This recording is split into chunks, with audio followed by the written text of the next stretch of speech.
ਫਿਰਤ ਫਿਰਤ ਪ੍ਰਭ ਆਇਆ, ਪਰਿਆ ਤੋ ਸਰਨਾਏ।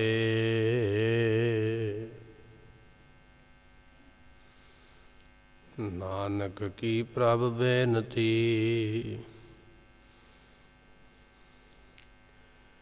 ਆਪਣੀ ਭਗਤੀ ਲਾਏ।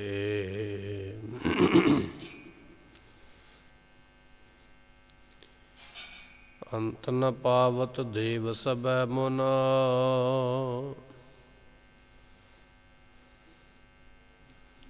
ਇੰਦਰ ਮਹਾ ਸਿਵ ਜੋਗ ਕਰੀ।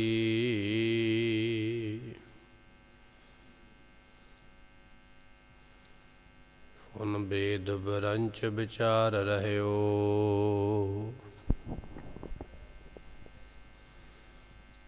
ਹਰ ਜਾਪ ਨ ਛਾਡਿਓ ਏਕ ਘਰੀ।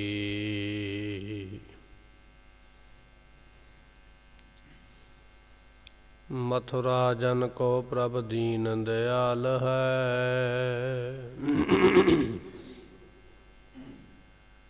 ਸੰਗਤ ਸ੍ਰਿਸ਼ਟ ਨਿਹਾਲ ਕਰੀ।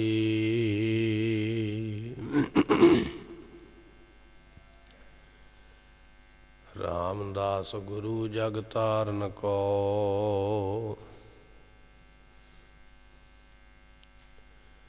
ਗੁਰ ਜੋਤ ਅਰਜੁਨ ਮਾਹੇ ਧਰੀ। ਰਾਮਦਾਸ ਗੁਰੂ ਜਗ ਤਾਰਨ ਕੋ, ਗੁਰ ਜੋਤ ਅਰਜੁਨ ਮਾਹੇ ਧਰੀ। ਸੁਖਾਉ ਟਲ ਗੁਰ ਸੇਵੀਐ, ਐਨਸ ਸਹਿਜ ਸੁਭਾਈ। ਦਰਸ਼ਨ ਪਰਸੈ ਗੁਰੂ ਕੇ, ਜਨਮ ਮਰਨ ਦੁਖ ਜਾਇ। ਹੋਵੈ ਸਿਫਤਕ ਸੰਬੰਧੀ, ਨੂਰ ਅਰਸੋਂ ਕੁਰਸੋਂ ਛਟੀਐ। ਤੁਧ ਡਿਠੇ ਸੱਚੇ ਪਾਤਸ਼ਾਹ, ਮਲ ਜਨਮ ਜਨਮ ਦੀ ਘਟੀਐ। ਤੁਧ ਡਿਠੇ ਸੱਚੇ ਪਾਤਸ਼ਾਹ, ਮਲ ਜਨਮ ਜਨਮ ਦੀ ਘਟੀਐ। ਸਤਨਾਮ ਸ੍ਰੀ ਵਾਹਿਗੁਰੂ ਸਾਹਿਬ ਜੀਓ। ਤਨਾਸਰੀ ਮਹੱਲਾ ਪੰਜਵਾਂ। ਜਬ ਤੇ ਦਰਸ਼ਨ ਭੇਟੇ ਸਾਧੂ, ਭਲੇ ਦਿਨ ਸੋਏ ਆਏ। ਮਹਾ ਆਨੰਦ ਸਦਾ ਕੀਰਤਨ, ਪੁਰਖ ਵਿਦਾਤਾ ਪਾਏ। ਅਬ ਮੋਹੇ ਰਾਮ ਜਸੋ ਮਨ ਗਾਇਓ। ਭਇਓ ਪ੍ਰਗਾਸ ਸਦਾ ਸੁਖ ਮਨ ਮੈਂ, ਸਤਿਗੁਰ ਪੂਰਾ ਪਾਇਓ। ਜਬ ਤੇ ਦਰਸ਼ਨ ਭੇਟੇ ਸਾਧੂ, ਭਲੇ ਦਿਨ ਸੋਏ ਆਏ। ਵਾਹਿਗੁਰੂ ਜੀ ਕਾ ਖਾਲਸਾ, ਵਾਹਿਗੁਰੂ ਜੀ ਕੀ ਫਤਿਹ। ਜੁਗੋ ਜੁਗ ਅਟਲ, ਪਤਿਤ ਪਾਵਨ ਸਤਿਗੁਰੂ ਗਰੀਬ ਨਵਾਜ ਗੁਰੂ ਗ੍ਰੰਥ ਸਾਹਿਬ ਜੀਆਂ ਨੇ ਰਹਿਮਤ ਕਰਕੇ ਅੰਮ੍ਰਿਤ ਵੇਲੇ ਸਤ ਸੰਗਤ ਦੇ ਸੁਭਾਗ ਸਮੇਂ ਬਖਸ਼ੇ ਨੇ। ਆਪ ਸੰਗਤਾਂ ਗੁਰੂ ਦਰਬਾਰ ਵਿੱਚ ਬੈਠ ਕੇ ਸਤਿਗੁਰਾਂ ਦੀ ਗੁਰਬਾਣੀ ਦੇ ਕੀਰਤਨ ਅਤੇ ਨਿਤਨੇਮ ਦੇ ਲਾਹੇ ਅਤੇ ਆਨੰਦ ਪ੍ਰਾਪਤ ਕਰ ਰਹੇ ਸੀ। ਇਸ ਵੇਲੇ ਆਪਾਂ ਸਤਿਗੁਰਾਂ ਦੀ ਗੁਰਬਾਣੀ ਦੀ ਜੋ ਵਿਚਾਰ ਹੈ ਲੜੀਵਾਰ ਕਥਾ ਦੇ ਅੰਦਰ, ਉਸ ਨੂੰ ਸ਼ਬਦ ਦਰ ਸ਼ਬਦ ਆਪਾਂ ਸਰਵਣ ਕਰਦੇ ਹਾਂ। ਆਓ ਕੁਝ ਸਮੇਂ ਵਾਸਤੇ ਆਪਣਾ ਮਨ ਦਾ ਧਿਆਨ ਟਿਕਾਈਏ। ਭਾਵਨਾ ਦੇ ਨਾਲ ਸਤਿਗੁਰਾਂ ਦੇ ਅੰਮ੍ਰਿਤ ਬਚਨ ਸਰਵਨ ਕਰੀਏ। ਮਿਲ ਕੇ ਆਖੀਏ ਸਤਨਾਮ ਸ੍ਰੀ ਵਾਹਿਗੁਰੂ ਸਾਹਿਬ ਜੀ। ਸਤਨਾਮ ਸ੍ਰੀ ਵਾਹਿਗੁਰੂ ਸਾਹਿਬ ਜੀਓ। ਤਨਾਸਰੀ ਮਹਲਾ ਪੰਜਵਾਂ।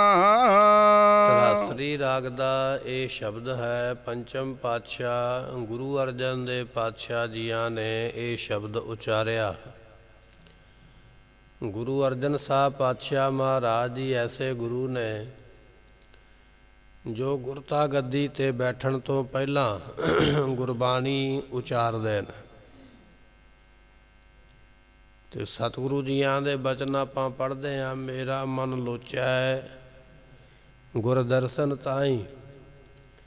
ਇਹ ਬਚਨ ਮਹਾਰਾਜ ਨੇ ਲਾਹੌਰ ਦੀ ਧਰਤੀ 'ਤੇ ਬਖਸ਼ਿਸ਼ ਕੀਤੇ ਸਨ। ਭਾਗ ਹੋਆ ਗੁਰ ਸੰਤ ਮਿਲਾਇਆ ਪ੍ਰਭ ਅਬਨਾਸੀ। ਇਹ ਬਚਨ ਫਿਰ ਮਹਾਰਾਜ ਜੀਆਂ ਨੇ ਅੰਮ੍ਰਿਤਸਰ ਦੀ ਧਰਤੀ 'ਤੇ ਆ ਕੇ ਬਖਸ਼ੇ। ਸ਼ਬਦ ਇੱਕ ਹੀ ਹੈ। 3 ਪੌੜੀਆਂ ਲਾਹੌਰ ਵਿੱਚ ਬਖਸ਼ਿਸ਼ ਕੀਤੀਆਂ। ਚੌਥੀ ਪੌੜੀ ਸ਼ਬਦ ਨੂੰ ਸੰਪੂਰਨ ਕਰਨ ਵਾਸਤੇ ਅੰਮ੍ਰਿਤਸਰ ਦੀ ਧਰਤੀ 'ਤੇ ਬਖਸ਼ਿਸ਼ ਕੀਤੀ ਔਰ ਗੁਰੂ ਪਦਵੀ ਪ੍ਰਾਪਤ ਕਰਕੇ, ਗੁਰੂ ਪਦ ਨੂੰ ਪ੍ਰਾਪਤ ਕਰਕੇ ਗੁਰਤਾ ਗੱਦੀ 'ਤੇ ਬੈਠ ਕੇ ਇਹ ਚੌਥਾ ਪਦ ਜਿਹੜਾ ਸੀ, ਚੌਥੀ ਪੌੜੀ ਬਖਸ਼ੀ ਹੈ। ਐਸੇ ਨੇ ਗੁਰੂ ਅਰਜਨ ਦੇਵ ਪਾਤਸ਼ਾਹ ਮਹਾਰਾਜ ਸਾਹਿਬ ਜੀ, ਜਿਨ੍ਹਾਂ ਨੂੰ ਬਚਪਨ ਦੇ ਵਿੱਚ ਵਰ ਮਿਲਿਆ ਸੀਗਾ ਦੋਹੇ ਥਾ ਬਾਣੀ ਕਾ ਬੋਏ ਥਾ। ਐਸੇ ਗੁਰੂ ਅਰਜਨ ਦੇਵ ਪਾਤਸ਼ਾਹ ਜੀਆਂ ਦਾ ਸ਼ਬਦ ਆਪਾਂ ਸਰਵਨ ਕਰਨ ਜਾ ਰਹੇ ਹਾਂ। ਜਪ ਤੇ ਦਰਸ਼ਨ ਭੇਟੇ ਸਾਧੂ। ਸਤਿਗੁਰੂ ਬਖਸ਼ਿਸ਼ ਕਰਦੇ ਜਦੋਂ ਤੋਂ ਸੰਤਾਂ ਦੇ ਦਰਸ਼ਨ ਪ੍ਰਾਪਤ ਹੋਏ ਨੇ। ਸੰਤ ਉਹ ਹੈ ਜਿਸ ਦਾ ਮਨ ਸ਼ਾਂਤ ਹੋ ਗਿਆ ਦੁਨੀਆ ਦੇ ਵੱਲੋਂ, ਦੁਨੀਆ ਦੇ ਪਦਾਰਥਾਂ ਵੱਲੋਂ।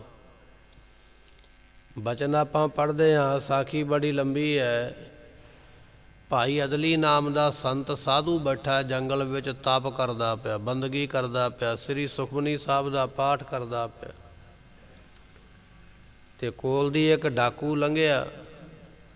ਸਾਖੀ ਆਪਾਂ ਸਰਵਣ ਕੀਤੀ ਹੈ ਕਈ ਵਾਰ।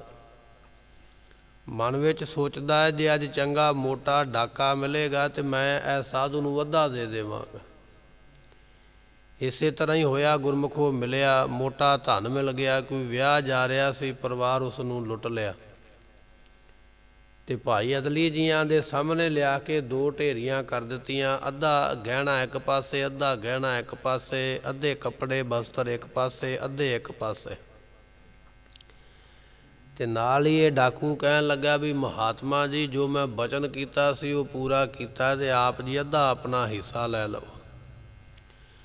ਜਦੋਂ ਇਹ ਬੇਨਤੀ ਕਰਦਾ, ਭਾਈ ਅਦਲੀ ਜੀਆਂ ਨੇ ਨੇਤਰ ਖੋਲ੍ਹੇ ਤੇ ਵੇਖਿਆ ਵੀ ਇਹ ਅੱਧਾ ਗਹਿਣਾ ਇੱਕ ਪਾਸੇ, ਬਸਤਰ ਅੱਧੇ ਇੱਕ ਪਾਸੇ ਪਏ ਹੋਏ ਨੇ। ਸਾਰੀ ਗੱਲ ਪੁੱਛੀ ਤੇ ਡਾਕੂ ਨੇ ਦੱਸਿਆ ਵੀ ਤੁਹਾਨੂੰ ਸਵੇਰੇ ਮੰਨ ਕੇ ਗਿਆ ਸੀ ਤੇ ਅੱਜ ਮੋਟੀ ਮੈਨੂੰ ਇਹ ਰਕਮ ਮਿਲੀ ਹੈ ਤੇ ਮੈਂ ਆਪਣਾ ਬਚਨ ਪੂਰਾ ਕੀਤਾ। ਤੇ ਜਿਹੜੇ ਪਖੰਡੀ ਹੁੰਦੇ ਨਾ ਗੁਰਮੁਖੋ ਜਾਂ ਕੱਚੇ ਹੁੰਦੇ ਤੇ ਮਾਇਆ ਨੂੰ ਵੇਖ ਕੇ ਤੇ ਵੱਡਿਆਂ ਦਾ ਮਨ ਬੇਈਮਾਨ ਹੋ ਜਾਂਦਾ, ਮਨ ਡੋਲ ਜਾਂਦਾ। ਔਰ ਸੋਨੇ ਦਾ ਗਹਿਣਾ ਤੇ ਹੋਇਆ ਹੀ ਇਸ ਤਰ੍ਹਾਂ ਦਾ ਵੀ ਉਹਨੂੰ ਵੇਖ ਕੇ ਕਿਵੇਂ ਨਾ ਮਨ ਭਰਮੇਗਾ। ਪਰ ਭਾਈ ਅਦਲੀ ਕਹਿਣ ਲੱਗੇ ਵੀ ਨਹੀਂ, ਆ ਤੇਰਾ ਪਾਪ ਵਾਲਾ ਧਨ ਵੀ ਸਾਨੂੰ ਨਹੀਂ ਚਾਹੀਦਾ ਔਰ ਜੇ ਤੂੰ ਬਚਣਾ ਚਾਹੁੰਦਾ ਤੇ ਜਿੱਥੋਂ ਲੈ ਕੇ ਆਇਆ ਉੱਥੇ ਵਾਪਸ ਕਰਕੇ ਆ, ਨਹੀਂ ਤਾਂ ਤੈਨੂੰ ਅਸੀਂ ਬਹੁਤ ਭਾਰੀ ਦੰਡ ਦੇਵਾਂਗੇ। ਤੇ ਕਹਿਣ ਲੱਗੇ ਵੀ ਦੰਡ ਨਾ ਦੇਵੋ, ਮੈਂ ਆਪਣਾ ਅਪਰਾਧ ਵੀ ਮਾਫ਼ ਕਰਵਾਉਣਾ ਔਰ ਗਲਤੀ ਵੀ ਮਾਫ਼ ਕਰਨ ਵਾਸਤੇ ਜੋ ਕਹੋਗੇ ਉਹ ਕਰਾਂਗਾ। ਤੇ ਗੁਰਮੁਖੋ ਧਨ ਜਾ ਕੇ ਵਾਪਸ ਕੀਤਾ, ਨਾਲੇ ਮਾਫ਼ੀ ਮੰਗੀ ਹੈ। ਐਸੇ ਸਾਧੂ ਦੇ ਸੰਤ ਦੇ ਦਰਸ਼ਨ ਕਰਕੇ ਫਿਰ ਬੇਨਤੀ ਕੀਤੀ ਜੀ ਮੈਨੂੰ ਆਪਣਾ ਸੇਵਕ ਬਣਾ ਲਵੋ। ਤੇ ਭਾਈ ਅਦਲੀ ਜੀ ਕਹਿਣ ਲੱਗੇ ਸੇਵਕ ਅੱਗੇ ਸੇਵਕਾਂ ਨੂੰ ਨਹੀਂ ਬਣਾਉਂਦੇ ਹੁੰਦੇ, ਸੇਵਕ ਤੇ ਕੇਵਲ ਗੁਰੂ ਦਾ ਹੁੰਦਾ। ਤੇ ਜਿਹੜੇ ਗੁਰੂ ਦਾ ਮੈਂ ਸੇਵਕ ਆ ਤੈਨੂੰ ਵੀ ਉਹਦਾ ਹੀ ਸੇਵਕ ਬਣਾ ਦਿੰਦੇ।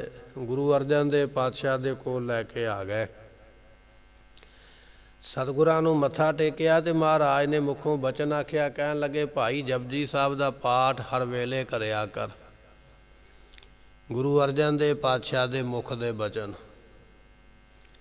ਤੇ ਲਖੂ ਹੈ ਡਾਕੂ ਦਾ ਨਾਮ। ਬਾਣੀ ਪੜ੍ਹ ਪੜ੍ਹ ਕੇ ਭਾਈ ਲਖੀਆ ਬਣ ਗਿਆ। ਸਾਖੀ ਲੰਬੇਰੀ ਹੈ। ਆਪਾਂ ਕੁਝ ਸ਼ਬਦਾਂ ਵਿੱਚ ਇਸ ਨੂੰ ਸਰਵਣ ਕੀਤਾ ਵੀ ਜੇ ਕੋਈ ਪੂਰਾ ਸਾਧੂ ਮਿਲ ਜਾਵੇ ਨਾ ਤੇ ਫਿਰ ਐਸੀਆਂ ਦਾਤਾਂ ਮਿਲਦੀਆਂ ਨੇ। ਜਬ ਤੇ ਦਰਸ਼ਨ ਭੇਟੇ ਸਾਧੂ, ਜਦੋਂ ਤੋਂ ਪੂਰਾ ਸਾਧੂ ਮਿਲ ਗਿਆ, ਕੋਈ ਸੰਤ ਮਿਲ ਗਿਆ ਤੇ ਗੁਰਮੁਖੋ ਜੀਵਨ ਬਦਲ ਜਾਂਦਾ ਹੈ। ਫਿਰ ਬਖਸ਼ਿਸ਼ ਕਰਦੇ ਹਨ। ਜਬ ਤੇ ਦਰਸ਼ਨ ਭੇਟੇ ਸਾਧੂ, ਭਲੇ ਦਿਨ ਸੋਏ ਆਏ। ਜਿਸ ਵੇਲੇ ਸਾਧੂ ਕਹੀਏ ਸ੍ਰੇਸ਼ਟ ਗੁਰੂ ਪ੍ਰਾਪਤ ਹੋ ਜਾਵੇ, ਗੁਰੂ ਪ੍ਰਾਪਤ ਹੋਣ ਤੋਂ ਮਗਰੋਂ ਜਿਹੜੇ ਬਾਕੀ ਦਿਨ ਨੇ ਉਹ ਭਲੇ ਹੀ ਹੋਣਗੇ, ਚੰਗੇ ਹੀ ਹੋਣਗੇ। ਉਹਦੇ ਵਿੱਚ ਬੁਰਾ ਕੋਈ ਨਹੀਂ ਹੋਵੇਗਾ ਤੇ ਨੁਕਸਾਨ ਵਾਲਾ ਕੋਈ ਦਿਨ ਨਹੀਂ ਹੋਵੇਗਾ। ਸਤਿਗੁਰੂ ਮਹਾਰਾਜ ਜੀਆਂ ਦੇ ਕੋਲ ਇੱਕ ਸਿੱਖ ਚੱਲ ਕੇ ਆਇਆ, ਗੁਰੂ ਅਰਜਨ ਦੇਵ ਪਾਤਸ਼ਾਹ ਦੇ ਕੋਲ। ਨਾਮ ਹੈ ਭਾਈ ਮੰਝ ਤੇ ਰਹਿਣ ਵਾਲਾ ਹੁਸ਼ਿਆਰਪੁਰ ਦੇ ਇਲਾਕੇ ਦਾ। ਸਤਿਗੁਰੂ ਸਿੱਖ ਬਣਾ ਲਵੋ। ਮਹਾਰਾਜ ਕਹਿਣ ਲੱਗੇ ਪਹਿਲਾਂ ਹੀ ਬਣਿਆ ਹੋਇਆ ਤੇ ਪਹਿਲਾਂ ਬਣੇ ਦਾ ਕੀ ਬਣਾ ਲਈਏ। ਮਹਾਰਾਜ ਪਹਿਲਿਆਂ ਨੂੰ ਛੱਡ ਦਿੰਦਾ, ਆਪ ਜੀ ਬਣਾ ਲਵੋ। ਮਹਾਰਾਜ ਕਹਿੰਦੇ ਇਸ ਤਰ੍ਹਾਂ ਨਹੀਂ ਭਾਈ, ਇਹ ਸਿੱਖੀ ਸਾਡੀ ਐਸੀ ਨਹੀਂ ਵੀ ਜਿਹੜਾ ਮਰਜ਼ੀ ਲੈ ਜਾਵੇ। ਬੰਨਾ ਚਾਹਣਾ ਹੈ ਤੇ ਪਹਿਲਿਆਂ ਨੂੰ ਮਿਟਾ। ਭਾਈ ਮੰਝ ਨੇ ਸਾਰਾ ਕੁਝ ਹੀ ਕੀਤਾ। ਜੋ ਘਰ ਵਿੱਚ ਮੰਨਤਾ ਸੀ, ਪੂਜਾ ਸੀ, ਮੜੀ ਨੂੰ ਮੰਨਦਾ, ਸ਼ੀਰਣੀ ਪ੍ਰਸ਼ਾਦ, ਜੋ ਵੀ ਮੰਨਤਾ ਮੰਨਦਾ ਸੀ ਸਾਰੀਆਂ ਬੰਦ ਕੀਤੀਆਂ। ਤੇ ਗੁਰੂ ਅਰਜਨ ਦੇਵ ਪਾਤਸ਼ਾਹ ਦਾ ਐਸਾ ਸਿੱਖ ਬਣਿਆ। ਮਹਾਰਾਜ ਨੇ ਐਡਾ ਵੱਡਾ ਵਰ ਬਖਸ਼ਿਆ। ਕਹਿਣ ਲੱਗੇ ਮੰਝ ਪਿਆਰਾ ਗੁਰੂ ਨੂੰ, ਗੁਰ ਮੰਝ ਪਿਆਰਾ, ਮੰਝ ਗੁਰੂ ਕਾ ਬੋਏ ਥਾ।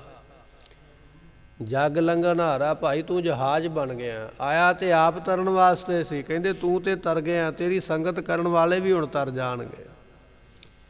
ਇਹ ਹੈ ਪੂਰੇ ਗੁਰੂ ਦੀ ਜਿਹੜਾ ਸ਼ਰਨ ਵਿੱਚ ਆਉਂਦਾ ਉਹਨੂੰ ਇਹ ਦਾਤਾਂ ਮਿਲਦੀਆਂ। ਕਹਿਣ ਲੱਗੇ ਜਬ ਤੇ ਦਰਸ਼ਨ ਭੇਟੇ ਸਾਧੂ, ਜਦੋਂ ਤੋਂ ਪੂਰਾ ਗੁਰੂ ਮਿਲਿਆ ਨਾ ਤੇ ਉਸ ਤੋਂ ਮਗਰੋਂ ਫਿਰ ਭਲੇ ਦਿਨ ਆ ਗਏ, ਚੰਗੇ ਦਿਨ ਆ ਗਏ। ਢਹਿੰਦੀ ਕਲਾ ਦਾ ਦਿਨ ਕੋਈ ਨਹੀਂ, ਚੜ੍ਹਦੀ ਕਲਾ ਦਾ ਹੀ ਦਿਨ ਆਇਆ। ਚੰਗੇ ਪਾਸੇ ਨੂੰ ਹੀ ਕਦਮ ਚੱਲਿਆ, ਚੜ੍ਹਦੀ ਕਲਾ ਨੂੰ ਚੱਲਿਆ। ਧੰਨ ਦਸਵੇਂ ਪਾਤਸ਼ਾਹ ਮਹਾਰਾਜ ਸਾਹਿਬ ਜੀ ਜਿਸ ਵੇਲੇ ਚਲਦਿਆਂ ਚਲਦਿਆਂ ਨੰਦੇੜ ਦੀ ਧਰਤੀ 'ਤੇ ਪਹੁੰਚੇ ਤੇ ਰਾਜਸਥਾਨ ਦੇ ਵਿੱਚੋਂ ਦੀ ਜਦੋਂ ਮਹਾਰਾਜ ਹੋ ਕੇ ਗਏ ਨਾ ਤੇ ਕਿਸੇ ਨੇ ਦੱਸਿਆ, ਕਹਿਣ ਲੱਗੇ ਮਹਾਰਾਜ ਉਸ ਇਲਾਕੇ ਵਿੱਚ ਨਾ ਇੱਕ ਸਾਧੂ ਰਹਿੰਦਾ, ਬੜਾ ਵੱਡਾ ਤਾਂਤਰਿਕ ਹੈ, ਬੜੀਆਂ ਸ਼ਕਤੀਆਂ ਉਸਨੇ ਵਸ ਕੀਤੀਆਂ ਨੇ ਤੇ ਹੈ ਵੀ ਬੜਾ ਉਹ ਮਖੌਲੀ ਹੈ। ਤੇ ਨਾਮ ਉਹਦਾ ਹੈ ਮਾਧੋ ਦਾਸ।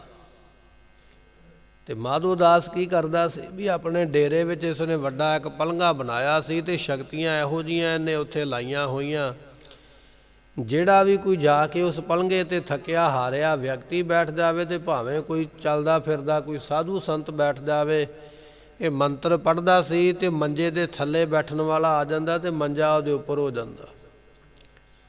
ਮੁੜ ਕੇ ਤਾੜੀ ਮਾਰ ਕੇ ਹੱਸਦਾ ਖੁਸ਼ ਹੋ ਕੇ, ਮਖੌਲ ਉਡਾਉਂਦਾ, ਖਿੱਲੀ ਉਡਾਉਂਦਾ ਅਗਲੇ ਦੀ।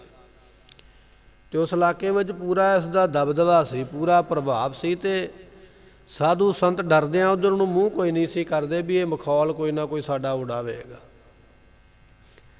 ਧੰਨ ਦਸਵੇਂ ਪਾਤਸ਼ਾਹ ਜਾ ਰਹੇ ਨੇ ਤੇ ਉਸ ਵੇਲੇ ਕਿਸੇ ਵਿਅਕਤੀ ਨੇ ਦੱਸਿਆ ਮਹਾਰਾਜ ਉਸ ਪਾਸੇ ਇੱਕ ਐਸਾ ਵਿਅਕਤੀ ਵੀ ਰਹਿੰਦਾ ਹੈ, ਆਪ ਜੀ ਥੋੜ੍ਹਾ ਜਿਹਾ ਵੇਖਿਓ, ਧਿਆਨ ਨਾਲ ਜਾਇਓ। ਤੇ ਸਤਿਗੁਰੂ ਪਾਤਸ਼ਾਹ ਕਹਿਣ ਲੱਗੇ ਕੋਈ ਗੱਲ ਨਹੀਂ। ਮਹਾਰਾਜ ਪਹੁੰਚ ਗਏ ਤੇ ਪਹੁੰਚੇ ਮਾਧੋ ਦਾਸ ਦੇ ਡੇਰੇ, ਪਲੰਘਾ ਪਿਆ ਹੋਇਆ ਤੇ ਮਹਾਰਾਜ ਬੈਠ ਗਏ।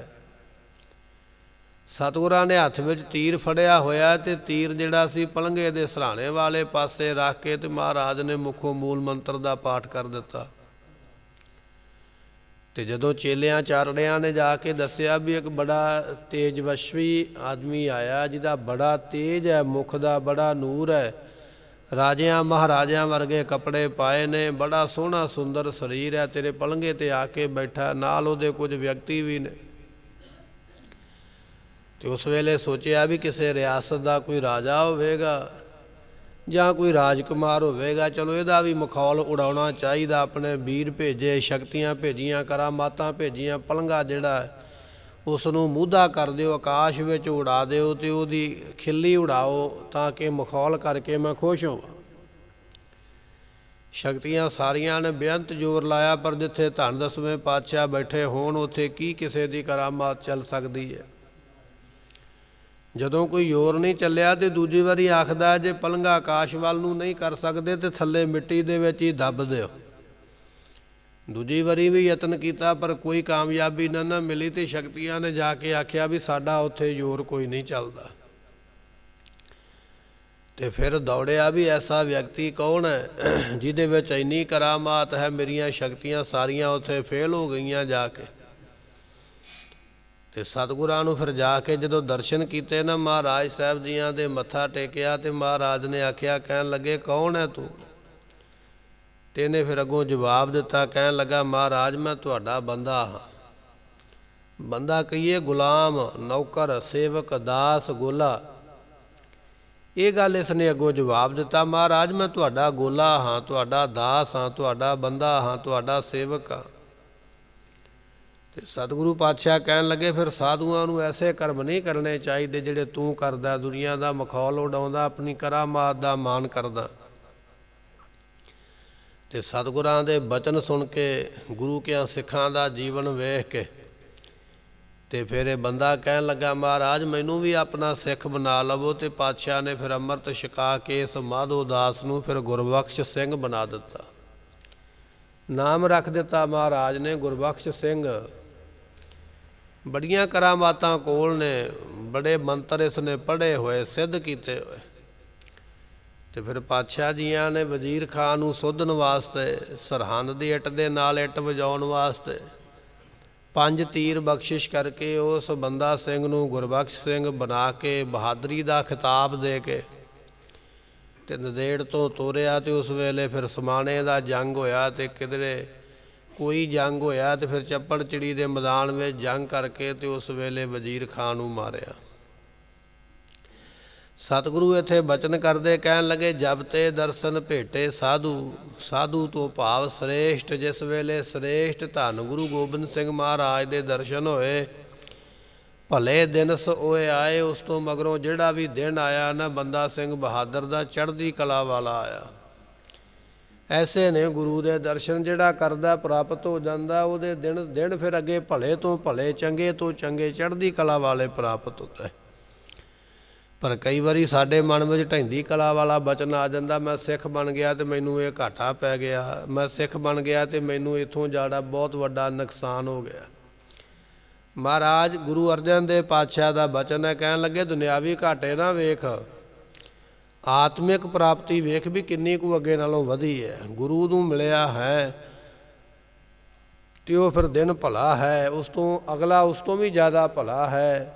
ਜਿਵੇਂ ਜਿਵੇਂ ਦਿਨ ਅੱਗੇ ਬਤੀਤ ਹੁੰਦੇ ਫਿਰ ਭਲਾ ਹੀ ਹੁੰਦਾ, ਚੜ੍ਹਦੀ ਕਲਾ ਹੁੰਦੀ ਹੈ। ਭਇਓ ਪ੍ਰਗਾਸ ਸਦਾ ਮਹਾਨੰਦ, ਸਦਾ ਕਰ ਕੀਰਤਨ ਪੁਰਖ ਵਿਦਾਤਾ ਪਾਏ। ਸਤਿਗੁਰੂ ਕਹਿਣ ਲੱਗੇ ਜਿਸ ਵੇਲੇ ਸਦੀਵ ਕਾਲ ਕੀਰਤਨ ਕੀਤਾ ਨਾ, ਕੀਰਤਨ ਤੋਂ ਭਾਵ ਹੁੰਦਾ ਗੁਰਮੁਖੋ ਕੀਰਤੀ, ਵਡਿਆਈ, ਜਸ। ਕੀਰਤਨ ਨਾਮ ਜਸ ਦਾ ਹੈ, ਵਡਿਆਈ ਦਾ ਹੈ। ਜਿਸ ਵੇਲੇ ਸਦੀਵ ਕਾਲ ਪਰਮਾਤਮਾ ਦੀ ਵਡਿਆਈ ਕੀਤੀ ਤੇ ਪੁਰਖ ਵਿਧਾਤਾ ਪਾਏ, ਫਲ ਬਰ ਦਾਤੇ ਪਰਮਾਤਮਾ ਨੂੰ ਪ੍ਰਾਪਤ ਕਰ ਲਿਆ। ਜਦੋਂ ਪਰਮਾਤਮਾ ਪ੍ਰਾਪਤ ਹੋਇਆ ਤੇ ਮਹਾਰਾਜ ਕਹਿਣ ਲੱਗੇ ਮਹਾ ਆਨੰਦ, ਬਹੁਤ ਵੱਡਾ ਆਨੰਦ ਪ੍ਰਾਪਤ ਹੋਇਆ। ਆਨੰਦ ਆਨੰਦ ਸਭ ਕੋ ਕਹੈ, ਆਨੰਦ ਗੁਰੂ ਤੇ ਜਾਣਿਆ। ਐਸਾ ਆਨੰਦ ਮਿਲਿਆ ਦੁਨੀਆ ਤੇ ਕੁਝ ਪਦਾਰਥ ਖਾ ਕੇ ਆਖਦੀ ਆਨੰਦ ਆ ਗਿਆ, ਪਰ ਜਿਹੜਾ ਆਨੰਦ ਗੁਰੂ ਕੋਲੋਂ ਪ੍ਰਾਪਤ ਹੋਇਆ ਨਾ, ਉਹ ਫਿਰ ਆਨੰਦ ਜਿਹੜਾ ਵਰਣਨ ਨਹੀਂ ਕੀਤਾ ਜਾ ਸਕਦਾ। ਕਹੋ ਕਬੀਰ ਗੂੰਗੇ ਗੁੜ ਖਾਇਆ, ਪੂਛੇ ਤੇ ਕਿਆ ਕਹੀਏ। ਐਸਾ ਆਨੰਦ ਗੁਰੂ ਦੇ ਕੋਲੋਂ ਪ੍ਰਾਪਤ ਹੁੰਦਾ ਹੈ। ਅਬ ਮੋਹਿ ਰਾਮ ਜਸੋ ਮਨ ਗਾਇਓ। ਅਬ ਤੋਂ ਭਾਵ ਹੈ ਹੁਣ, ਮੋਹਿ ਤੋਂ ਭਾਵ ਹੈ ਮੈਨੂੰ। ਕਹਿਣ ਲੱਗੇ ਭਾਈ ਹੁਣ ਮੈਨੂੰ ਰਾਮ ਦਾ ਜਸ ਜਿਹੜਾ ਹੈ ਨਾ ਮਨ ਨੂੰ ਬੜਾ ਚੰਗਾ ਲੱਗਾ। ਜਿੱਥੇ ਮੈਂ ਪਹਿਲਾਂ ਸਰੀਰ ਕਰਕੇ ਉਹਦੇ ਜਸ ਨੂੰ ਗਾਉਂਦਾ ਸੀ, ਮਨ ਕਰਕੇ ਉਹਦੇ ਜਸ ਨੂੰ ਗਾਉਂਦਾ ਸੀ, ਅੱਜ ਮੈਂ ਜ਼ੁਬਾਨ ਕਰਕੇ ਵੀ ਉਹਦੇ ਜਸ ਨੂੰ ਗਾਉਂਦਾ ਪਿਆ। ਜਾਂ ਇਸ ਤਰ੍ਹਾਂ ਕਹਿ ਲਈਏ, ਜਿਹਨੂੰ ਪਹਿਲਾਂ ਮੈਂ ਜ਼ੁਬਾਨ ਕਰਕੇ ਪੜ੍ਹਦਾ ਸੀ ਪਰ ਮੇਰਾ ਮਨ ਨਹੀਂ ਸੀ ਟਿਕਦਾ, ਹੌਲੀ ਹੌਲੀ ਕਰਦਿਆਂ ਕਰਦਿਆਂ ਹੁਣ ਮੇਰਾ ਮਨ ਵੀ ਗਾਉਣ ਲੱਗ ਪਿਆ ਹੈ। ਜ਼ੁਬਾਨ ਦੇ ਨਾਲ ਨਾਲ ਮੇਰਾ ਮਨ ਵੀ ਪੜ੍ਹਦਾ ਪਿਆ ਗੁਰੂ ਦੇ ਨਾਮ ਨੂੰ, ਗੁਰੂ ਦੀ ਬਾਣੀ ਨੂੰ। ਐਸੀਆਂ ਦਾਤਾਂ ਮੈਨੂੰ ਪ੍ਰਾਪਤ ਹੋਈਆਂ ਹਨ।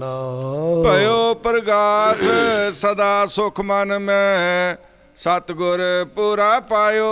ਇਸ ਵੇਲੇ ਗੁਰਮੁਖੋ ਪੂਰਾ ਗੁਰੂ ਪ੍ਰਾਪਤ ਹੋਇਆ ਨਾ, ਤੇ ਪੂਰੇ ਗੁਰੂ ਨੇ ਫਿਰ ਦਾਤ ਇਹ ਬਖਸ਼ਿਸ਼ ਕੀਤੀ ਹੈ, ਭਇਓ ਪ੍ਰਗਾਸ, ਹਿਰਦੇ ਵਿੱਚ ਪ੍ਰਕਾਸ਼ ਕਰ ਦਿੱਤਾ।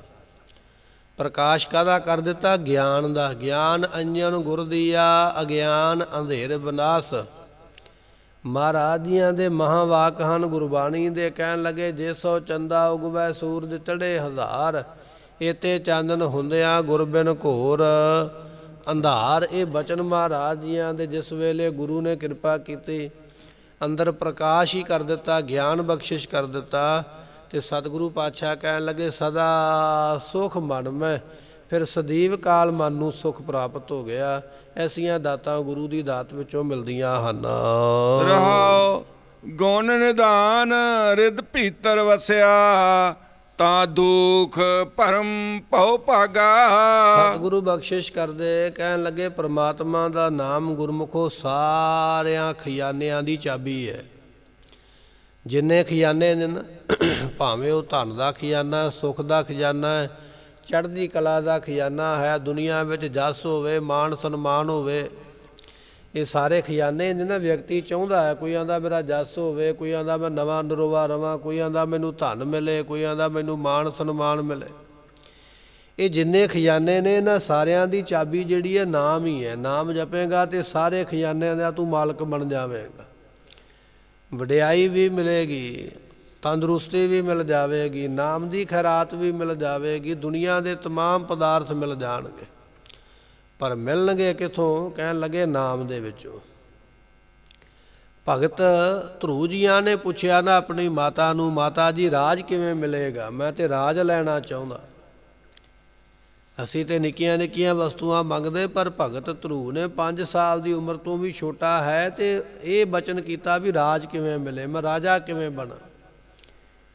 ਤੇ ਮਾਂ ਨੇ ਆਖਿਆ, ਕਹਿਣ ਲੱਗੀ, ਪੁੱਤਰ ਨਾਮ ਹੀ ਖਜ਼ਾਨਾ ਹੈ ਸਾਰੀਆਂ ਵਸਤੂਆਂ ਦਾ। ਇਹ ਰਾਜ ਦਾ ਖਜ਼ਾਨਾ ਜਿਹੜਾ ਹੈ ਨਾ, ਇਹਦੀ ਚਾਬੀ ਵੀ ਨਾਮ ਹੀ ਹੈ। ਕਹਿਣ ਲੱਗਾ, ਜੇ ਨਾਮ ਖਜ਼ਾਨਾ ਫਿਰ ਨਾਮ ਜਪਣਾ ਚਾਹੀਦਾ। ਜਪਣ ਲੱਗ ਪਿਆ।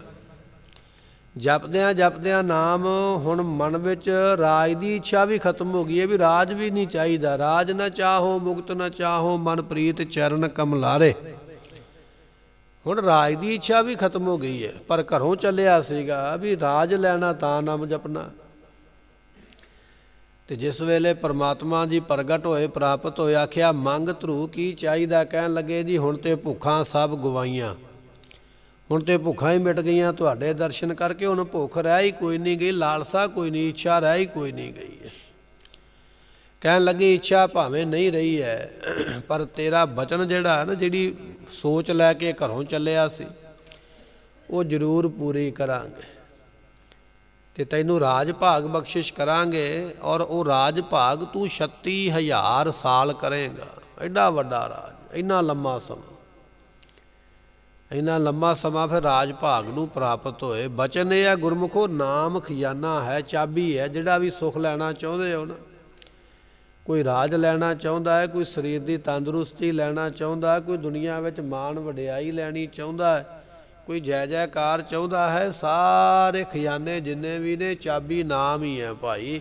ਜੇ ਭਗਤ ਧਰੂ ਨੇ ਜਪ ਕੇ ਰਾਜ ਤਖਤ ਨੂੰ ਪ੍ਰਾਪਤ ਕਰ ਲਿਆ, ਤੇ ਅਸੀਂ ਜਪ ਕੇ ਕਿਉਂ ਨਹੀਂ ਦੁਨੀਆ ਦੇ ਪਦਾਰਥ ਪ੍ਰਾਪਤ ਕਰ ਸਕਦੇ? ਸਤਿਗੁਰੂ ਬਖਸ਼ਿਸ਼ ਕਰਦੇ, ਕਹਿਣ ਲੱਗੇ, ਗੁਣ ਨਿਧਾਨ ਪਰਮਾਤਮਾ ਦਾ ਨਾਮ ਜਿਹੜਾ ਹੈ, ਇਹ ਭਾਈ ਗੁਣਾਂ ਦਾ ਹੀ ਖਜ਼ਾਨਾ ਹੈ। ਰਿਦ ਭੀਤਰ ਵਸਿਆ, ਜਿਨ੍ਹਾਂ ਦੇ ਹਿਰਦੇ ਵਿੱਚ ਨਾਮ ਵਸ ਗਿਆ ਤੇ ਉਹਨਾਂ ਨੂੰ ਪ੍ਰਾਪਤੀ ਇਹ ਹੋਈ ਹੈ। ਦੁਖ ਭਰਮ ਭਉ ਭਾਗਾ, 3 ਮਹਾਰਾਜ ਨੇ ਇੱਥੇ ਬਚਨ ਲਿਖੇ ਨੇ। ਨਾਮ ਜਪਣ ਵਾਲੇ ਦਾ ਦੁੱਖ ਵੀ ਦੂਰ ਹੋ ਗਿਆ, ਦੁੱਖ ਨਹੀਂ ਕੋਈ ਰਹਿ ਜਾਂਦਾ। ਤੇ ਸਾਹਿਬ ਕੀ ਟੇਕ ਨਾਨਕ ਮਨੈ ਮਾਹੇ, ਜਿਸ ਸਿਮਰਤ ਸੁਖ ਹੋਏ ਸਗਲੇ ਦੁਖ ਜਾਹੇ। ਇਹ ਬਚਨ ਹੈ ਮਹਾਰਾਜ ਜੀਆਂ ਦਾ। ਦੁੱਖ ਵੀ ਨਾਸ ਹੋ ਜਾਂਦੇ ਜਿਹੜਾ ਨਾਮ ਜਪਦਾ। ਸਰੀਰਕ ਦੁੱਖ ਹੋਣ, ਭਾਵੇਂ ਮਨ ਕਰਕੇ ਦੁੱਖ, ਭਾਵੇਂ ਪਰਿਵਾਰ ਕਰਕੇ, ਸਾਰੇ ਦੁੱਖ ਨਾਸ ਹੋ ਜਾਂਦੇ। ਦੂਜਾ ਮਹਾਰਾਜ ਕਹਿਣ ਲੱਗੇ, ਭਰਮ, ਜਿਸ ਭਰਮ ਦੇ ਕਰਕੇ ਤੂੰ ਵਾਰ-ਵਾਰ ਦੁਨੀਆ ਦਾ ਚੱਕਰ ਲਾਉਂਦਾ ਪਿਆ, 84 ਲੱਖ ਜੂਨਾਂ ਵਿੱਚ ਆਉਂਦਾ ਪਿਆ, ਇਹ ਵੀ ਮੁੱਕ ਜਾਏਗਾ। ਤੀਜਾ ਬਚਨ ਮਹਾਰਾਜ ਨੇ ਵਰਤਿਆ, ਭਉ, ਭਉ ਨਾਮ ਗੁਰਮੁਖੋ ਡਰਦਾ। ਅਸੀਂ ਦੁਨੀਆ ਵਿੱਚ ਵੀ ਡਰਦੇ ਰਹਿੰਦੇ ਹਾਂ, ਫਲਾਣਾ ਕੀ ਕਵੇਗਾ, ਕੋਈ ਕਿਸੇ ਤੋਂ ਡਰਦਾ ਹੈ, ਕੋਈ ਕਿਸੇ ਤੋਂ ਡਰਦਾ ਹੈ। ਮੌਤ ਦਾ ਡਰ ਤੇ ਸਾਰਿਆਂ ਨੂੰ ਹੀ ਹੈ, ਜਮਾਂ ਦਾ ਡਰ ਵੀ ਸਾਰਿਆਂ ਨੂੰ, ਇਹ ਸਾਰੇ ਡਰ ਹੀ ਨੇ। ਪਰ ਕਹਿਣ ਲੱਗੇ ਗੁਰਮੁਖੋ ਨਾਮ ਜਪਣ ਵਾਲਿਆਂ ਨੂੰ ਡਰ ਵੀ ਕੋਈ ਨਹੀਂ ਰਹਿ ਜਾਂਦਾ। ਨਾ ਦੁਨੀਆ ਦਾ ਡਰ ਰਹਿ ਗਿਆ ਤੇ ਨਾ ਜਮਾਂ ਦਾ ਡਰ ਰਹਿ ਜਾਂਦਾ, ਕਿਉਂਕਿ ਇਹ ਸਾਰੇ ਖਜ਼ਾਨੇ ਇਹ ਨਾਮ ਹੀ ਹੈ, ਚਾਬੀ ਸਾਰਿਆਂ ਦੀ। ਨਾਮ ਜਪਣ ਵਾਲਿਆਂ ਦੇ ਸਾਰੇ ਡਰ ਖਤਮ ਹੋ ਜਾਂਦੇ ਹਨ। ਭਈ ਪ੍ਰਾਪਤ ਵਸਤ ਅਗੋਚਰ, RAM ਨਾਮ ਰੰਗ ਲਾਗਾ। ਜਿਨ੍ਹਾਂ ਨੂੰ RAM ਦੇ ਨਾਮ ਦਾ ਰੰਗ ਤੋਂ ਭਾਵ ਹੁੰਦਾ ਗੁਰਮੁਖੋ ਪ੍ਰੇਮ, ਜਿਨ੍ਹਾਂ ਨੂੰ ਨਾਮ ਦਾ ਪ੍ਰੇਮ ਲੱਗਾ। ਬਾਣੀ ਤੇ ਆਪਾਂ ਵੀ ਪੜ੍ਹਦੇ ਆ ਨਾ, ਨਾਮ ਤੇ ਆਪਾਂ ਵੀ ਜਪਦੇ ਆ, ਪਰ ਸਾਡਾ ਨਾਮ ਜਪਣਾ ਬਾਣੀ ਪੜ੍ਹਨਾ ਕੁਝ ਬੱਧਾ ਚੱਟੀ ਜੀ ਹੈ, ਜਾਂ ਸਾਡੇ ਤੇ ਬੰਦਿਸ਼ ਹੈ ਵੀ ਹਾਂ ਇਹ ਕਰਮ ਮੈਨੂੰ ਕਰਨਾ ਹੀ ਪੈਣਾ ਹੈ। ਪਰ ਅਸਲ ਦੇ ਵਿੱਚ ਬਚਨ ਇਹ ਹੈ ਜਿਨ੍ਹਾਂ ਦਾ ਪ੍ਰੇਮ ਬਣਿਆ, ਜਿਹੜੇ ਪ੍ਰੇਮ ਦੇ ਨਾਲ ਝੂਮ ਝੂਮ ਕੇ ਜਪਦੇ ਪਏ। ਕਹਿਣ ਲੱਗੇ ਐਸੇ ਜਿਹੜੇ ਗੁਰਮੁਖ ਨੇ RAM ਨਾਮ ਮਨ ਲੱਗਾ, ਜਿਨ੍ਹਾਂ ਦਾ ਮਨ RAM ਦੇ ਨਾਮ ਦੇ ਵਿੱਚ ਲੱਗਾ, ਔਰ ਲੱਗਾ ਵੀ ਪ੍ਰੇਮ ਕਰਕੇ ਹੈ। ਭਈ ਪ੍ਰਾਪਤ ਵਸਤ ਅਗੋਚਰ, ਆਤਮਿਕ ਵਸਤੂ ਉਹਨਾਂ ਗੁਰਮੁਖਾਂ ਨੂੰ ਪ੍ਰਾਪਤ ਹੋ ਜਾਂਦੀ ਹੈ ਜਿਹੜੇ ਐਸੇ ਗੁਰਮੁਖ ਨਾਮ ਜਪਦੇ ਹਨ। ਚਿੰਤ ਚਿੰਤਾ ਸੋਚ ਅਸੋਚਾ, ਸੋਗ ਲੋਭ ਮੋਹ ਥਾਕਾ। ਸਤਿਗੁਰੂ ਬਖਸ਼ਿਸ਼ ਕਰਦੇ, ਨਾਮ ਜਪਣ ਵਾਲੇ ਚਿੰਤ ਅਚਿੰਤਾ, ਚਿੰਤਾ ਤੋਂ ਰਹਿਤ ਹੋ ਗਏ। ਮਹਾਰਾਜ ਦਾ ਬਚਨ ਹੈ, ਚਿੰਤਤ ਹੀ ਦੀਸੈ ਸਭ ਕੋਏ। ਭਾਵੇਂ ਕੋਈ ਭਿਖਾਰੀ ਹੈ, ਭਾਵੇਂ ਕੋਈ ਰਾਜਾ ਹੈ, ਕੋਈ ਅਮੀਰ ਹੈ, ਕੋਈ ਗਰੀਬ ਹੈ, ਕਿਸੇ ਦੀ ਉਮਰਾ ਛੋਟੀ ਹੈ, ਕਿਸੇ ਦੀ ਉਮਰਾ ਵਡੇਰੀ ਹੈ, ਚਿੰਤਾ ਸਾਰਿਆਂ ਨੂੰ ਲੱਗੀ ਹੋਈ ਹੈ। ਹਰੇਕ ਬੰਦਾ ਚਿੰਤਾ ਵਿੱਚ ਤੁਰਿਆ ਫਿਰਦਾ, ਫਿਕਰ ਵਿੱਚ ਤੁਰਿਆ ਫਿਰਦਾ। ਪਰ ਮਹਾਰਾਜ ਕਹਿਣ ਲੱਗੇ ਨਾਮ ਜਪਣ ਵਾਲਿਆਂ ਨੂੰ ਚਿੰਤਾ ਰਹਿ ਕੋਈ ਨਹੀਂ ਜਾਂਦੀ, ਉਹ ਚਿੰਤਾ ਕਰਦੇ ਹੀ ਨਹੀਂ ਕਿਸੇ ਗੱਲ ਦੀ। ਚਿੰਤ ਅਚਿੰਤਾ, ਚਿੰਤਾ ਤੋਂ ਰਹਿਤ ਹੋ ਜਾਂਦੇ। ਕਿਸੇ ਬੰਦੇ ਨੇ ਮਖੌਲ ਕਰਨ ਵਾਸਤੇ ਰੌਲਾ ਪਾ ਦਿੱਤਾ ਵੀ ਭਗਤ ਕਬੀਰ ਸਾਹਿਬ ਜੀ ਬੜਾ ਵੱਡਾ ਘਰੇ ਲੰਗਰ ਭੋਜ ਕਰਦੇ ਪਏ, ਭੰਡਾਰਾ ਕਰਦੇ ਪਏ। ਹੁਣ ਕਬੀਰ ਸਾਹਿਬ ਜੀਆਂ ਦਾ ਨਾਮ ਬੜਾ ਵੱਡਾ ਸੀ, ਬੜੀ ਬੰਦਗੀ ਵਾਲੇ ਸਨ, ਤੇ ਇਹ ਗੱਲ ਸੁਣ ਕੇ ਜਥਿਆਂ ਦੇ ਜਥੇ ਸਾਧੂਆਂ ਦੇ ਆਉਣ ਲੱਗ ਪਏ ਵੀ ਚਲੋ ਨਾਲੇ ਕਬੀਰ ਸਾਹਿਬ ਨਾਲ ਬਚਨ ਵਿਲਾਸ ਕਰਾਂਗੇ, ਨਾਲੇ ਭੋਜਨ ਪ੍ਰਸ਼ਾਦਾ ਛਕਾਂਗੇ। ਤੇ ਕੋਈ ਜਥਾ ਜਾਂਦਾ ਪਿਆ ਸੀ, ਉੱਥੋਂ ਲੰਘਦਾ ਪਿਆ, ਤੇ ਉਹ ਗੱਲਾਂ ਕਰਦੇ ਪਏ ਵੀ ਅੱਜ ਕਬੀਰ ਸਾਹਿਬ ਦੇ ਘਰੇ ਲੰਗਰ ਹੈ, ਤੇ ਕਬੀਰ ਸਾਹਿਬ ਨੇ ਬਚਨ ਸੁਣ ਲਿਆ ਜਾਂਦਿਆਂ ਦਾ। ਉਹਨਾਂ ਨੂੰ ਪੁੱਛਿਆ, ਕਹਿਣ ਲੱਗੇ ਭਾਈ ਕੀ ਆਖਿਆ? ਉਹ ਕਹਿਣ ਲੱਗੇ ਉਹਨਾਂ ਨੇ ਕਿਤੇ ਕਬੀਰ ਸਾਹਿਬ ਦੇ ਦਰਸ਼ਨ ਕੀਤੇ ਨਹੀਂ ਸਨ। ਕਹਿਣ ਲੱਗੇ ਵੀ ਅੱਜ ਕਬੀਰ ਸਾਹਿਬ ਦੇ ਘਰੇ ਭੰਡਾਰਾ ਹੈ, ਅਸੀਂ ਲੰਗਰ ਛਕਣ ਚੱਲੇ। ਤੇ ਕਬੀਰ ਸਾਹਿਬ ਮਨ ਵਿੱਚ ਸੋਚਦੇ ਪਏ ਵੀ ਮੈਂ ਤੇ ਕਿਸੇ ਨੂੰ ਨਹੀਂ ਕਿਹਾ ਵੀ ਭੰਡਾਰਾ ਮੇਰੇ ਘਰੇ, ਨਾ ਮੈਂ ਕੋਈ ਤਿਆਰੀ ਕੀਤੀ ਹੈ। ਪਰ ਸਾਡੇ ਵਰਗਾ ਕੋਈ ਹੁੰਦਾ ਤੇ ਚਿੰਤਾ ਵਿੱਚ ਪੈ ਜਾਂਦਾ ਵੀ ਹੁਣ ਕੀ ਕਰਾਂ, ਸੈਂਕੜੇ ਬੰਦੇ ਇਕੱਠੇ ਹੋ ਕੇ ਆ ਗਏ ਤੇ ਕਿੱਥੋਂ ਖਵਾਵਾਂਗਾ। ਆਪਣੇ ਮੋਢੇ ਦੇ ਉੱਪਰ ਕੰਬਲੀ ਰੱਖੀ, ਕਹਿਣ ਲੱਗੇ ਅੱਛਾ ਕੋਈ ਗੱਲ ਨਹੀਂ, ਜਿਹੜਾ ਕਬੀਰ ਹੋਵੇਗਾ ਨਾ ਆਪੇ ਹੀ ਭੰਡਾਰਾ ਕਰੇਗਾ। ਇਸ ਤਰ੍ਹਾਂ ਕਹਿ ਕੇ ਤੇ ਆਪ ਜਾ ਕੇ ਬੈਠ ਗਿਆ ਕਿਸੇ ਵੀਰਾਨ ਜਗ੍ਹਾ ਤੇ, ਇਕਾਂਤ ਜਗ੍ਹਾ ਦੇ ਵਿੱਚ ਬੈਠ ਕੇ ਰਾਮ ਰਾਮ ਦਾ ਨਾਮ ਜਪਣ ਲੱਗ ਪਏ। ਚਿੰਤਾ ਨਹੀਂ ਕੀਤੀ, ਫਿਕਰ ਨਹੀਂ ਕੀਤਾ ਵੀ ਇੰਨੇ ਬੰਦਿਆਂ ਦਾ ਪ੍ਰਬੰਧ ਕਿਵੇਂ ਕਰਾਂ। ਪਰਮਾਤਮਾ ਨੂੰ ਖੁਦ ਆਉਣਾ ਪਿਆ ਆਪਣੇ ਭਗਤ ਦੀ ਇੱਜ਼ਤ ਰੱਖਣ ਵਾਸਤੇ ਔਰ ਕੰਮ ਕਰਨ ਵਾਸਤੇ।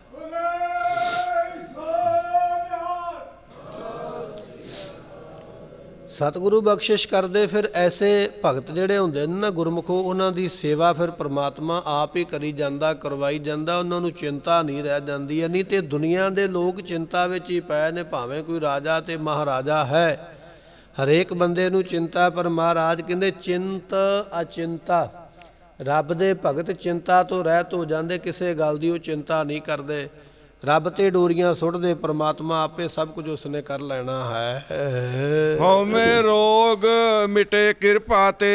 ਸੋਚ ਅਸੋਚਾ, ਉਹ ਜਿਹੜੇ ਗੁਰਮੁਖ ਨੇ ਨਾ ਉਹ ਸੋਚਾਂ ਤੋਂ ਵੀ ਅਸੋਚ ਹੋ ਜਾਂਦੇ, ਸੋਚਦੇ ਨਹੀਂ। ਅਸੀਂ ਰਾਤ ਨੂੰ ਸੋਚਦੇ ਹਾਂ ਨਾ ਸਵੇਰੇ ਮੈਂ ਇਹ ਕਰਾਂਗਾ, ਕੱਲ੍ਹ ਨੂੰ ਮੈਂ ਇਹ ਕਰਾਂਗਾ, ਅਗਲੇ ਮਹੀਨੇ ਇਹ ਕੰਮ ਕਰਾਂਗਾ, ਅਗਲੇ ਸਾਲ ਇਹ ਕਰਾਂਗਾ।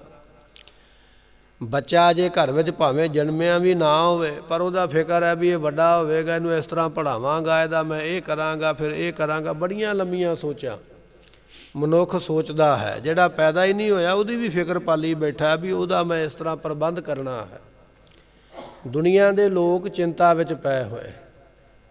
ਤੁਲਸੀਦਾਸ ਨਾਮ ਦਾ ਇੱਕ ਭਗਤ ਹੋਇਆ ਨਾ, ਗੁਰਮੁਖ ਹੋਇਆ, ਇਹ ਬਚਨ ਸੁਣ ਕੇ ਉਸਨੇ ਰੱਬ ਦੇ ਉੱਪਰ ਡੋਰੀਆਂ ਸੁੱਟ ਦਿੱਤੀਆਂ ਸਨ ਵੀ ਬੱਚਾ ਤੇ ਹਾਲੇ ਪੈਦਾ ਵੀ ਨਹੀਂ ਹੋਇਆ, ਤੇ ਮਾਂ-ਬਾਪ ਨੂੰ ਪਹਿਲਾਂ ਫਿਕਰ ਪਿਆ ਹੋਇਆ, ਪਰ ਪ੍ਰਮਾਤਮਾ ਨੇ ਤੇ ਪਹਿਲਾਂ ਹੀ ਪ੍ਰਬੰਧ ਕੀਤਾ ਹੋਇਆ। ਕੁਝ ਸਾਖੀਆਂ, ਕੁਝ ਘਟਨਾਵਾਂ ਐਸੀਆਂ ਹੁੰਦੀਆਂ ਜਿਹੜੀਆਂ ਆਪਾਂ ਸੰਗਤ ਵਿੱਚ ਸਾਰੀਆਂ ਖੁੱਲ੍ਹ ਕੇ ਨਹੀਂ ਸੁਣਾ ਸਕਦੇ। ਪਰ ਉਹਨਾਂ ਤੋਂ ਸਾਨੂੰ ਸਿੱਖਿਆ ਬੜੀ ਵੱਡੀ ਮਿਲਦੀ ਹੈ। ਤੇ ਉਸ ਵੇਲੇ ਤੁਲਸੀਦਾਸ ਜੀਆਂ ਨੂੰ ਜਦੋਂ ਇਹ ਪਤਾ ਲੱਗਾ ਨਾ ਵੀ ਪਰਮਾਤਮਾ ਜਿਸ ਬੱਚੇ ਦਾ ਹਾਲੇ ਜਨਮ ਵੀ ਨਹੀਂ ਹੋਇਆ ਉਹਦਾ ਪ੍ਰਬੰਧ ਪਹਿਲਾਂ ਹੀ ਕਰਕੇ ਬੈਠਾ ਹੋਇਆ, ਤੇ ਮੰਗਣ ਵਾਲਾ ਉਹ ਜਿਹੜਾ ਹੱਥ ਵਿੱਚ ਫੜਿਆ ਸੀ ਨਾ ਬਾਲਟੀ ਭਾਂਡਾ ਉੱਥੇ ਹੀ ਰੱਖ ਦਿੱਤਾ। ਕਹਿਣ ਲੱਗਾ ਮੈਂ ਤੇ ਆਪਣੇ ਮੰਗਣ ਦੀ ਫਿਕਰ ਕਰਦਾ ਪਿਆ, ਪਰਮਾਤਮਾ ਤੇ ਜਿਹੜਾ ਹਾਲੇ ਪੈਦਾ ਨਹੀਂ ਹੋਇਆ ਉਹ ਤੇ ਉਹਦਾ ਵੀ ਪ੍ਰਬੰਧ ਕਰੀ ਬੈਠਾ, ਫਿਰ ਮੈਨੂੰ ਫਿਕਰ ਕਰਨ ਦੀ ਕੀ ਲੋੜ ਹੈ। ਸੋ ਇੱਥੇ ਬਚਨ ਆ ਗਿਆ, ਕਹਿਣ ਲੱਗੇ ਸੋਚ ਅਸੋਚਾ। ਜਿਹੜੇ ਗੁਰਮੁਖ ਨੇ ਉਹ ਸੋਚਾਂ ਤੋਂ ਅਸੋਚ ਹੋ ਜਾਂਦੇ, ਸੋਚਦੇ ਨਹੀਂ, ਫਿਕਰ ਨਹੀਂ ਕਰਦੇ, ਕਿਉਂਕਿ ਉਹ ਰੱਬ ਦੇ ਭਰੋਸੇ ਦੇ ਨਾਲ ਸਾਰੇ ਕਾਰਜਾਂ ਵਿੱਚ ਆਪਣੇ ਆਪ ਹੀ ਲੱਗੇ ਨੇ। ਪਰਮਾਤਮਾ ਸਾਰੇ ਕਾਰਜਾਂ ਨੂੰ ਆਪ ਹੀ ਕਰਦਾ ਹੈ। ਫਿਰ ਬਖਸ਼ਿਸ਼ ਕਰਦੇ ਹਨ। ਚਿੰਤ ਚਿੰਤਾ ਸੋਚ ਅਸੋਚਾ, ਸੋਗ ਲੋਭ ਮੋਹ ਥਾਕਾ। ਗੁਰਮੁਖੋ ਸੋਚ ਅਸੋਚਾ ਤੋਂ ਭਾਵ ਹੁੰਦਾ ਹੈ, ਸੋਚ ਤੋਂ ਭਾਵ ਪਵਿੱਤਰਤਾ ਤੇ ਅਸੋਚ ਤੋਂ ਭਾਵ ਆਪਵਿੱਤਰਤਾ। ਦੁਨੀਆ ਦੇ ਲੋਕ ਇਸੇ ਦੁੰਦਵਾਦ ਵਿੱਚ ਲੱਗੇ ਹੋਏ ਨੇ, ਆਹ ਚੀਜ਼ ਪਵਿੱਤਰ ਹੈ, ਆਹ ਅਪਵਿੱਤਰ ਹੈ, ਆਹ ਚੰਗੀ ਹੈ, ਆਹ ਮਾੜੀ ਹੈ। ਮੇਰਾ ਧਰਮ ਇਸ ਗੱਲ ਨੂੰ ਪਵਿੱਤਰ ਕਹਿੰਦਾ, ਤੇਰਾ ਧਰਮ ਇਸ ਗੱਲ ਨੂੰ ਪਵਿੱਤਰ ਕਹਿੰਦਾ। ਮੇਰਾ ਧਰਮ ਇਸ ਚੀਜ਼ ਨੂੰ ਖਾਣ ਦਾ ਹੁਕਮ ਕਰਦਾ, ਤੇਰਾ ਧਰਮ ਇਸ ਚੀਜ਼ ਨੂੰ ਛੱਡਣ ਦੀ ਗੱਲ ਕਰਦਾ।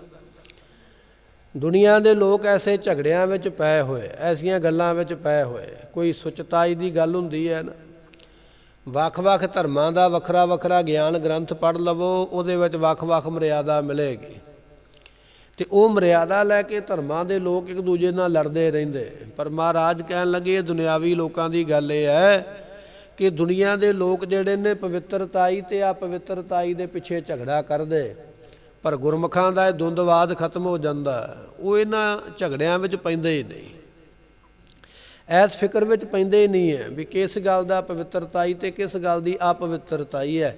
ਇਸ ਦੁੰਦਵਾਦ ਤੋਂ ਪਰੇ ਹੋ ਜਾਂਦੇ, ਐਸੇ ਝਗੜਿਆਂ ਵਿੱਚ ਗੁਰਮੁਖ ਪੈਂਦੇ ਨਹੀਂ ਹਨ। ਸੋਗ ਲੋਭ ਮੋਹ ਥਾਕਾ। ਉਹਨਾਂ ਦੇ ਹਿਰਦੇ ਵਿੱਚੋਂ ਸ਼ੋਕ ਖਤਮ ਹੋ ਜਾਂਦਾ ਹੈ, ਉਹਨਾਂ ਦੇ ਹਿਰਦੇ ਵਿੱਚੋਂ ਲੋਭ ਖਤਮ ਹੋ ਜਾਂਦਾ ਹੈ, ਉਹਨਾਂ ਦੇ ਹਿਰਦੇ ਵਿੱਚੋਂ ਮੋਹ ਵੀ ਖਤਮ ਹੋ ਜਾਂਦਾ। ਜਿਹੜੇ ਦੁੰਦਵਾਦ ਤੋਂ ਪਰੇ ਹੋ ਗਏ, ਜਿਹੜੇ ਸੁਚਮਤਾਈ ਤੇ ਅਸੁਚਮਤਾਈ ਤੋਂ ਪਰੇ ਹੋ ਗਏ, ਉਹਨਾਂ ਦਾ ਸੋਗ ਲੋਭ ਤੇ ਮੋਹ ਵੀ ਖਤਮ ਹੋ ਜਾਂਦਾ ਹੈ। ਹਉਮੈ ਰੋਗ ਮਿਟੇ ਕਿਰਪਾ ਤੇ, ਜਮ ਤੇ ਭੈ ਬਿਬਾਕਾ। ਗੁਰੂ ਦੀ ਕਿਰਪਾ ਨਾਲ ਉਹਨਾਂ ਦਾ ਹਉਮੈ ਦਾ ਰੋਗ ਮਿਟ ਜਾਂਦਾ। ਹਉਮੈ ਦਾ ਰੋਗ ਬਹੁਤ ਵੱਡਾ ਹੈ, ਜਿਹਦੀ ਦਵਾਈ ਕੋਈ ਨਹੀਂ ਦੁਨੀਆ ਦੇ ਵਿੱਚ, ਨਾ ਹੈਗੀ ਨਾ ਕੋਈ ਦੇ ਸਕਦਾ। ਇਹ ਹਉਮੈ ਦਾ ਰੋਗ ਜਿਹੜਾ ਜਨਮਾਂ ਵਿੱਚ ਲੈ ਕੇ ਆਉਂਦਾ, ਮਹਾਰਾਜ ਨੂੰ ਲਿਖਣਾ ਪਿਆ ਵੀ ਹਉਮੈ ਦੀਰਘ ਰੋਗ ਹੈ। ਦੀਰਘ ਤੋਂ ਭਾਵ ਵੱਡਾ, ਜਿਹਦੇ ਵਰਗਾ ਕੋਈ ਹੋਰ ਹੋਵੇ ਹੀ ਨਾ। ਦੀਰਘ ਵੱਡੇ ਨੂੰ ਕਹਿੰਦੇ, ਹਉਮੈ ਦੀਰਘ ਰੋਗ ਹੈ। ਹਉਮੈ ਦਾ ਰੋਗ ਬੜਾ ਵੱਡਾ ਹੈ, ਇਸ ਦਾ ਇਲਾਜ ਕਿਸੇ ਦੇ ਕੋਲ ਨਹੀਂ ਹੈ। ਮਹਾਰਾਜ ਇੱਥੇ ਬਖਸ਼ਿਸ਼ ਕਰਦੇ, ਕਹਿਣ ਲੱਗੇ ਹਉਮੈ ਰੋਗ ਮਿਟੇ ਕਿਰਪਾ ਤੇ। ਗੁਰੂ ਕਿਰਪਾ ਕਰ ਦੇਵੇ, ਹਉਮੈ ਦਾ ਰੋਗ ਵੀ ਮਹਾਰਾਜ ਖਤਮ ਕਰ ਦਿੰਦੇ। ਹਉਮੈ ਦਾ ਰੋਗ ਰਹਿ ਹੀ ਨਹੀਂ ਜਾਂਦਾ ਹੈ, ਐਸੀ ਗੁਰੂ ਕਿਰਪਾ ਕਰਦੇ। ਜਮ ਤੇ ਭੈ ਬਿਬਾਕਾ। ਗੁਰਮੁਖ ਜਮਾਂ ਤੋਂ ਵੀ ਨਿਡਰ ਹੋ ਜਾਂਦੇ, ਜਮਾਂ ਦਾ ਵੀ ਡਰ ਨਹੀਂ ਰਹਿ ਜਾਂਦਾ ਗੁਰਮੁਖਾਂ ਨੂੰ। ਸਾਨੂੰ ਤੇ ਕੋਈ ਮੌਤ ਦੀ ਖਬਰ ਦੱਸ ਦੇਵੇ ਜਾਂ ਮੌਤ ਦਾ ਕੋਈ ਸ਼ਬਦ ਸਾਡੇ ਕੋਲ ਕਹਿ ਦੇਵੇ, ਅਸੀਂ ਡਰ ਜਾਂਦੇ, ਲੜ ਪੈਂਦੇ। ਪਰ ਕਹਿਣ ਲੱਗੇ ਗੁਰਮੁਖੋ, ਜਿਹੜੇ ਗੁਰਮੁਖ ਹੋਇਆ ਕਰਦੇ ਉਹਨਾਂ ਨੂੰ ਜਮ ਤੇ ਭੈ ਬਿਬਾਕਾ, ਉਹ ਜਮਾਂ ਦੇ ਕੋਲੋਂ ਵੀ ਨਿਡਰ ਹੋ ਗਏ। ਦੂਰ ਰਹੀ ਉਹ ਜਮ ਕੀ ਬਾਟ, ਐਸਾ ਉਹ ਬਚਨ ਕਰਦੇ। ਫਿਰ ਬਖਸ਼ਿਸ਼ ਕਰਦੇ ਹਨ। ਹਉਮੈ ਰੋਗ ਮਿਟੈ ਕਿਰਪਾ ਤੇ, ਜਮ ਤੇ ਭੈ ਬਿਬਾਕਾ। ਬਾਕਾ ਨਾਮ ਗੁਰਮੁਖੋ ਬਾਕੀ ਦਾ ਹੈ। ਜਿਵੇਂ ਆਪਾਂ ਕਹਿੰਦੇ ਨਾ, ਤੇਰੇ ਕੋਲੋਂ ਇੰਨੇ ਪੈਸੇ ਲੈ, ਤੂੰ ਇੰਨੇ ਮੈਨੂੰ ਵਾਪਸ ਕਰਤੇ ਨੇ, ਇੰਨੇ ਤੇਰੇ ਕੋਲ ਬਾਕੀ ਰਹਿ ਗਏ ਨੇ। ਮਹਾਰਾਜ ਕਹਿਣ ਲੱਗੇ ਗੁਰਮੁਖਾਂ ਦਾ ਹਿਸਾਬ ਕਿਤਾਬ ਜਮਾਂ ਦੇ ਕੋਲ ਬਾਕੀ ਰਹਿ ਹੀ ਨਹੀਂ ਜਾਂਦਾ। ਨਾ ਧਰਮਰਾਜ ਦੇ ਕੋਲ ਉਹਨਾਂ ਦਾ ਹਿਸਾਬ ਕਿਤਾਬ ਕੁਝ ਬਾਕੀ ਰਹਿ ਗਿਆ। ਧਰਮ ਰਾਏ ਦਰ ਕਾਗਜ਼ ਫਾਰੇ, ਉਹਨਾਂ ਦੇ ਕਾਗਜ਼ ਹਿਸਾਬ ਕਿਤਾਬ ਦੇ ਪਾੜ ਕੇ ਪਰੇ ਕਰ ਦਿੱਤੇ। ਜਮ ਤੇ ਭੈ ਬਿਬਾਕਾ, ਬਾਕਾ ਨਾਮ ਬਾਕੀ ਦਾ, ਬਾਕੀ ਹਿਸਾਬ ਕਿਤਾਬ ਜਮਾਂ ਦਾ ਰਹਿ ਹੀ ਕੋਈ ਨਹੀਂ ਗਿਆ। ਗੁਰਮੁਖਾਂ ਦਾ ਹਿਸਾਬ ਕਿਤਾਬ ਤੋਂ ਰਹਿਤ ਹੋ ਜਾਂਦੇ, ਐਸੀਆਂ ਦਾਤਾਂ ਮਿਲਦੀਆਂ ਹਨ। ਗੁਰ ਕੀ ਟਹਿਲ ਗੁਰੂ ਕੀ ਸੇਵਾ, ਗੁਰ ਕੀ ਆਗਿਆ ਭਾਣੀ। ਜਿਨ੍ਹਾਂ ਨੇ ਮਨ ਕਰਕੇ ਗੁਰੂ ਦੀ ਟਹਿਲ ਸੇਵਾ ਕੀਤੀ ਹੈ, ਜਿਨ੍ਹਾਂ ਨੇ ਸਰੀਰ ਕਰਕੇ ਗੁਰੂ ਦੀ ਸੇਵਾ ਕੀਤੀ ਹੈ, ਜਿਨ੍ਹਾਂ ਨੇ ਬਾਣੀ ਕਰਕੇ ਗੁਰੂ ਦੀ ਸੇਵਾ ਕੀਤੀ ਹੈ, ਜਾਂ ਆਪਾਂ ਇਸ ਤਰ੍ਹਾਂ ਵੀ ਕਹਿ ਸਕਦੇ, ਜਿਨ੍ਹਾਂ ਨੇ ਗੁਰੂ ਦੀ ਆਗਿਆ ਨੂੰ ਭਾਣੀ ਕਹੀਏ, ਭਾਗੀ ਹੈ ਗੁਰੂ ਦੀ ਆਗਿਆ, ਜਿਨ੍ਹਾਂ ਨੂੰ ਗੁਰੂ ਦਾ ਬਚਨ ਚੰਗਾ ਲੱਗਾ, ਜਿਹੜੇ ਗੁਰੂ ਦੇ ਹੁਕਮ ਦੇ ਵਿੱਚ ਰਹਿਣਾ ਪਸੰਦ ਕਰਦੇ ਨੇ, ਹੁਕਮ ਦੇ ਵਿੱਚ ਚੱਲਦੇ, ਗੁਰੂ ਦੇ ਹੁਕਮ ਦੇ ਵਿੱਚ ਹੀ ਚੱਲਣਾ ਗੁਰੂ ਦੀ ਸੇਵਾ ਹੈ। ਜੇ ਹੁਕਮ ਨਹੀਂ ਮੰਨਿਆ ਤੇ ਸੇਵਾ ਕਾਹਦੀ ਹੈ? ਹੁਕਮ ਮੰਨਣਾ ਹੀ ਸਭ ਤੋਂ ਵੱਡੀ ਸੇਵਾ ਅਸੀਂ ਗੁਰਮੁਖ ਕਰਦੇ ਹਨ। ਕਹੋ ਨਾਨਕ ਜਿਨ ਜਮ ਤੇ ਕਾਢੇ ਤਿਸ ਗੁਰ ਕੈ ਕੁਰਬਾਨੀ। ਗੁਰੂ ਅਰਜਨ ਦੇਵ ਪਾਤਸ਼ਾਹ ਕਹਿਣ ਲੱਗੇ, ਜਿਸ ਗੁਰੂ ਨੇ ਜਮਾਂ ਕੋਲੋਂ ਸਾਨੂੰ ਬਾਹਰ ਕੱਢ ਲਿਆ, ਜਮਾਂ ਦੀ ਮਾਰ ਤੋਂ ਬਚਾ ਲਿਆ ਹੈ, ਜਮਾਂ ਦੇ ਵਸ ਪੈਣ ਤੋਂ ਬਚਾ ਲਿਆ, ਜੰਮਣ ਮਰਨ ਤੋਂ ਜਿਸ ਗੁਰੂ ਨੇ ਬਚਾਇਆ, ਫਿਰ ਉਸ ਗੁਰੂ ਤੋਂ ਕੁਰਬਾਨ ਕਿਉਂ ਨਾ ਜਾਈਏ, ਸਦਕੇ ਕਿਉਂ ਨਾ ਜਾਈਏ, ਬਲਿਹਾਰੀ ਕਿਉਂ ਨਾ ਜਾਈਏ। ਕਹੋ ਨਾਨਕ ਜਿਨ ਜਮ ਤੇ ਕਾਢੇ, ਜਿਸ ਗੁਰੂ ਨੇ ਜਮਾਂ ਕੋਲੋਂ ਕੱਢ ਲਿਆ ਕਿਰਪਾ ਦਾ ਹੱਥ ਦੇ ਕੇ, ਤਿਸ ਗੁਰ ਕੈ ਕੁਰਬਾਨੀ, ਉਸ ਗੁਰੂ ਤੋਂ ਅਸੀਂ ਕੁਰਬਾਨ ਜਾਂਦੇ, ਸਦਕੇ ਜਾਂਦੇ, ਬਲਿਹਾਰ ਜਾਂਦੇ, ਜਿਸ ਗੁਰੂ ਨੇ ਐਸੀ ਕਿਰਪਾ ਕੀਤੀ ਹੈ। ਸਮੇਂ ਦੀ ਸਮਾਪਤੀ, ਭੁੱਲਾਂ ਦੀ ਮੁਆਫੀ ਦਿਓ ਸੱਜਣ ਅਸੀਸੜੀਆਂ, ਜੋ ਹੋਵੇ ਸਾਹਿਬ ਸਿਓ ਮੇਲ। ਗੁਰ ਕੀ ਟਹਿਲ ਗੁਰੂ ਕੀ ਸੇਵਾ, ਗੁਰ ਕੀ ਆਗਿਆ ਭਾਣੀ। ਕਹੋ ਨਾਨਕ ਜਿਨ ਜਮ ਤੇ ਕਾਢੇ ਤਿਸ ਗੁਰ ਕੈ ਕੁਰਬਾਨੀ। ਵਾਹਿਗੁਰੂ ਜੀ ਕਾ ਖਾਲਸਾ, ਵਾਹਿਗੁਰੂ ਜੀ ਕੀ ਫਤਿਹ।